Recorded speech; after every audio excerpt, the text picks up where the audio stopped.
If you've been following some of the other videos in this channel, then you might realise that this is number 7, video 7 in Ali Abdaal's 7 video challenge. I'll put a link to it in the description below.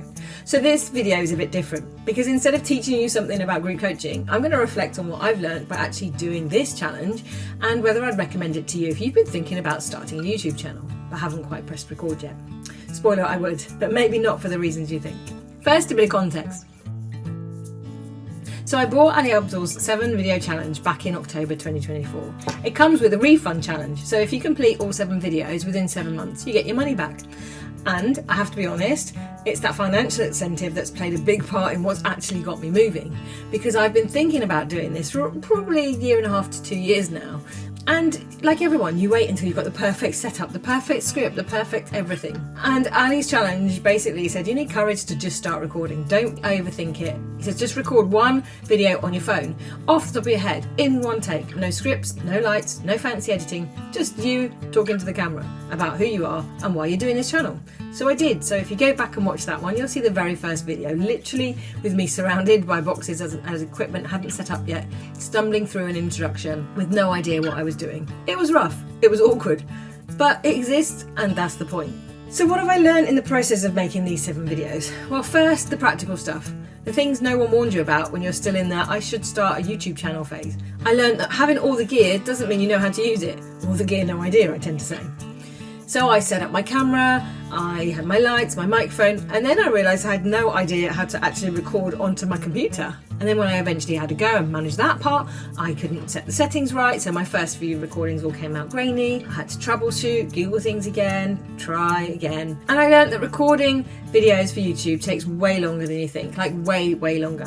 Not just because of technical issues, but because you need a quiet day. And you can schedule in a quiet day, but you know, your neighbour might have a sense of humour, and the day that I've got in the calendar to batch record my core videos happened to be the day she wanted to pressure wash her house. So I had to wait and reschedule again and learn to factor in buffer time. See, I learned that I needed a system, not just recording, but for scripting, for naming files, for keeping track of which videos were which, and I made a lot of mistakes. I recorded things twice because I forgot to save them properly. I lost half an hour of work because I didn't label a file clearly, but now I have a system. I'm really confident that the next batch will be much easier. So the practical stuff isn't the real learning. The real learning is how I'm feeling inside. Like, I learned that I'm much less scared of pressing record than I thought I would be. The first time I was terrified. The second time was awkward. I think that might be the one I published. By the 5th time, it feels much more like I'm talking to you. It's not easy, but it's normal. And that shift happened because I just kept practicing, just kept showing up, just kept doing it. And I learned that perfectionism is a procrastination strategy. And for 2 years I'd told myself that I wasn't ready, I didn't know enough, I needed better equipment, I needed better scripting, you know, all the usuals. Needs to be more polished, need to have it all figured out. But really, I was just scared, and the only way through that fear is stepping into that first thing, badly first if necessary. And I'm really grateful that I leaned into the course to help me learn how to do it, and that I stepped in with courage. And I guess that's similar to what I teach in group coaching, actually. It's the group coaching requires courage to start, courage to participate, courage to hold space for the unknown. So here I was avoiding my own version of that, doing this challenge.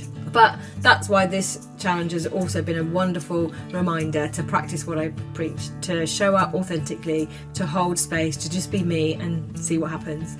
And yeah, if you're watching this now, you're watching, so it can't be that bad. You know, I'm not a YouTuber, I never set out to be a content creator, and I still haven't got it figured out. You know, I have actually still no idea how I'm going to navigate the B-roll or add music or, you know, do some editing. But right now I've batch recorded the first few videos over a couple of days, and I'm going to start with the raw footage of what now. I'm going to find my son to help me. He's offered to help me with a little bit of editing, and I'm going to experiment with some AI tools to help with B-roll and music. You know, I'm going to learn and keep learning as I go. So instead of waiting until I've mastered everything before I start, I've learned a real lesson that you don't learn by waiting, you learn by doing. So I'd like to again extend a huge gratitude for Ali for the challenge with the refund option. This financial accountability is what finally got me moving after 2 years of thinking about it. And honestly, whether I get the refund or not, the value has been incredibly helpful because I've started, and starting is the hardest part. So if you've been thinking about starting a YouTube channel or a podcast or a blog or a group coaching offer indeed, or anything else you've been putting off, I'd encourage you to go find a version of this challenge, something with accountability, something with a deadline, something that makes it harder to stay stuck than just get started. And if you do start, I'd love to hear about it. Drop a comment below and let me know what you're working on, because I'd love to celebrate and cheer you on. And of course, in this video, I want to give specific thanks to Ali and encourage you to sign up there. But if you want to find out more about the flight plan, watch any of the other videos in the description below, and the links are open to apply for the next cohort. So maybe I'll see you in there. Otherwise, maybe in the next video. Thanks for watching.